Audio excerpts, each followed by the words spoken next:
La clasificación de los espíritus está basada en su grado de progreso, en las cualidades que han adquirido y en las imperfecciones de que han de despojarse aún. Esta clasificación, además, no es absoluta. Cada categoría no ofrece en su conjunto más que un carácter relevante. Pero la transición es insensible de un grado a otro, y en los límites desaparece el matiz, como en los reinos de la naturaleza, en los colores del arco iris y también como en los diferentes períodos de la vida del hombre.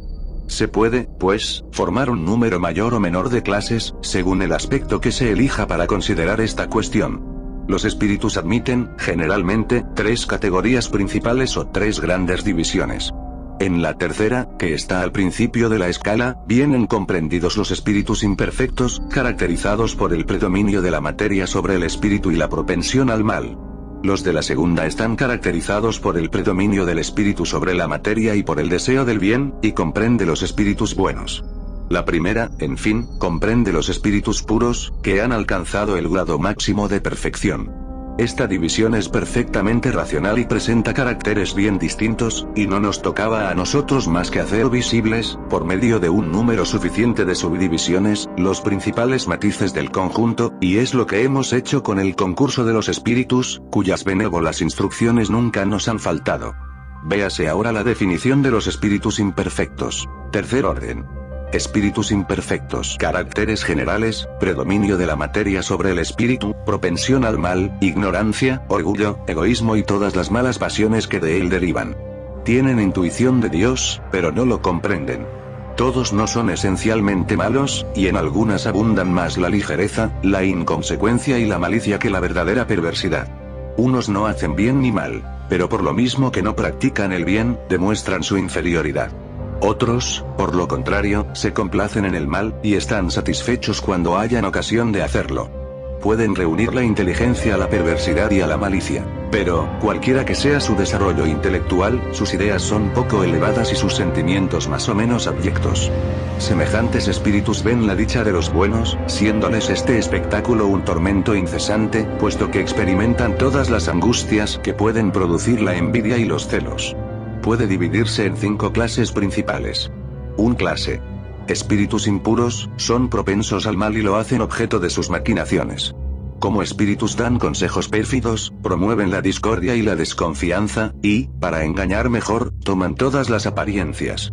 Se apoderan de los caracteres bastante débiles para seguir sus excitaciones, a fin de arrastrarlos a su perdición, y están satisfechos cuando consiguen retardar su progreso, haciéndoles sucumbir en las pruebas que sufren. Ciertos pueblos los han considerado como divinidades maléficas, y otros los designan con los nombres de demonios, genios malos y espíritus del mal.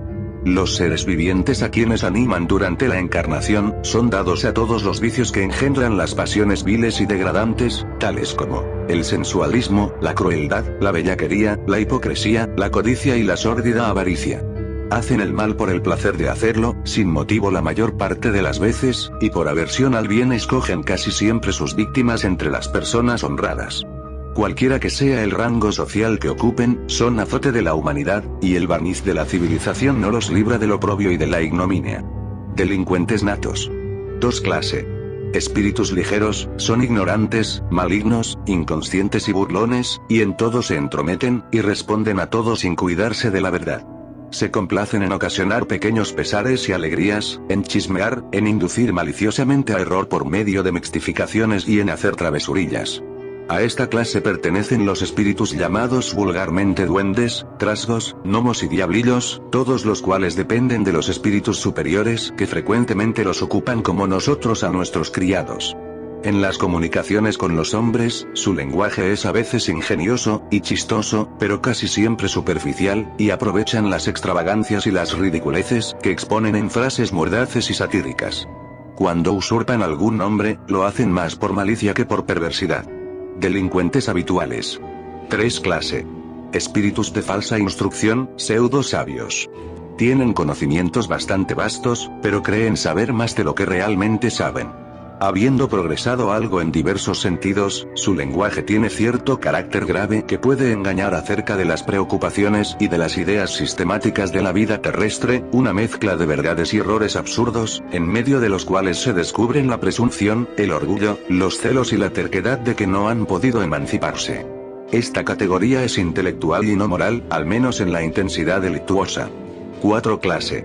Espíritus neutros, no son ni bastante buenos para practicar el bien, ni bastante malos para hacer el mal. Se inclinan igualmente al uno y al otro y no se sobreponen a la condición vulgar de la humanidad ni moral, ni intelectualmente. Tienen apego a las cosas de este mundo, cuyas alegrías groseras echan de menos. Son delincuentes ocasionales y hasta habituales en ciertas clases de inmoralidades que no sean muy antisociales. En esta clase que es moralmente débil, habrá que colocar también a los delincuentes locos poseídos y a los pasionales. 5 clase. Espíritus golpeadores y perturbadores. Propiamente hablando, no forman una clase distinta, si se toman en consideración sus cualidades personales, y pueden pertenecer a todas las clases del tercer orden. A menudo anuncian su presencia por efectos sensibles y físicos, como golpes, movimiento y desarreglo anormal de los cuerpos sólidos, agitación del aire, etc. Parece que están más apegados a la materia que los otros y que son los principales agentes de las vicisitudes de los elementos del globo, ya obren en el aire, en el agua, en el fuego, ya en los cuerpos duros, ya en las entrañas de la tierra.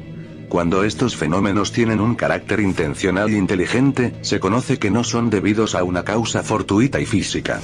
Todos los espíritus pueden producirlos, pero los elevados los confían por lo general a los espíritus subalternos, más aptos para las cosas materiales que para las inteligentes, y cuando los primeros creen oportunas las manifestaciones de este género, se sirven de los segundos como de auxiliares. El segundo orden es de los espíritus buenos y el primero, el de los espíritus puros. Ya aquí no encontramos delincuentes. Segundo orden. Espíritus buenos. Caracteres generales, predominio del espíritu sobre la materia y deseo de hacer el bien. Sus cualidades y poder para practicarlo están en proporción del grado a que han llegado, poseyendo unos la ciencia, otros la prudencia y la bondad, y reuniendo los más adelantados el saber y las cualidades morales. No estando aún completamente desmaterializados, conservan más o menos, según su rango, los vestiglos de la existencia corporal, ya en la forma del lenguaje, ya en sus costumbres, en las que se llega a descubrir algunas de sus manías, ya que de no ser así, serían espíritus perfectos.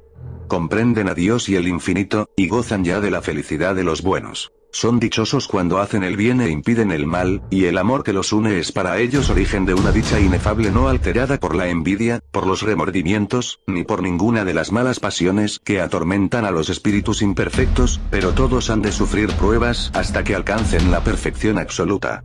Como espíritus, suscitan buenos pensamientos, alejan a los hombres del camino del mal, protegen, durante la vida, a los que se hacen merecedores de protección y neutralizan la influencia de los espíritus imperfectos en aquellos individuos que no se complacen en tolerarla. Las personas en quienes se encarnan son buenas y benévolas para con sus semejantes, no ceden al orgullo, al egoísmo y a la ambición, y no sienten el odio, rencor, envidia ni celos, practicando el bien, por el bien mismo. A este orden pertenecen los espíritus conocidos en las creencias vulgares con los nombres de genios buenos, genios protectores y espíritus del bien. En tiempo de superstición y de ignorancia se les ha elevado a la categoría de divinidades bienhechoras. Se les puede dividir en 4 grupos principales. 1 clase. Espíritus benévolos, su cualidad dominante es la bondad. Se complacen en prestar servicios a los hombres y protegerlos, pero su saber es limitado, pues han progresado más moral que intelectualmente. 2 clase. Espíritus sabios, lo que principalmente los distingue es la extensión de sus conocimientos. Se ocupan menos en las cuestiones morales que en las científicas, para las cuales tienen más aptitud, pero solo consideran la ciencia utilitariamente, y no obedecen, al hacerlo, a ninguna de las pasiones propias de los espíritus imperfectos. 3 clase. Espíritus prudentes, las más elevadas cualidades morales son su carácter distintivo. Sin que sus conocimientos sean limitados, están dotados de aquella capacidad que proporciona un juicio recto de los hombres y de las cosas. 4 clase. Espíritus superiores, reúnen la ciencia, la prudencia y la bondad. Su lenguaje, que solo benevolencia respira, es constantemente digno, elevado y a menudo sublime. Esa superioridad los hace más aptos que los otros para darnos las nociones más exactas acerca de las cosas del mundo incorporal, dentro de los límites de aquello que es lícito saber al hombre. Se comunican voluntariamente con los que de buena fe buscan la verdad y cuya alma está bastante emancipada de los lazos terrestres para comprenderla, pero se separan de los que solo obran por curiosidad o a quienes la influencia de la materia distrae de la práctica del bien. Cuando, por excepción, encarnan en la Tierra, es para realizar una misión de progreso, y nos ofrecen el tipo de perfección a que puede aspirar la humanidad en este mundo. Primer orden. Espíritus puros. Caracteres generales, influencia de la materia, nula. Superioridad intelectual y moral, absoluta con respecto a los espíritus de otros órdenes.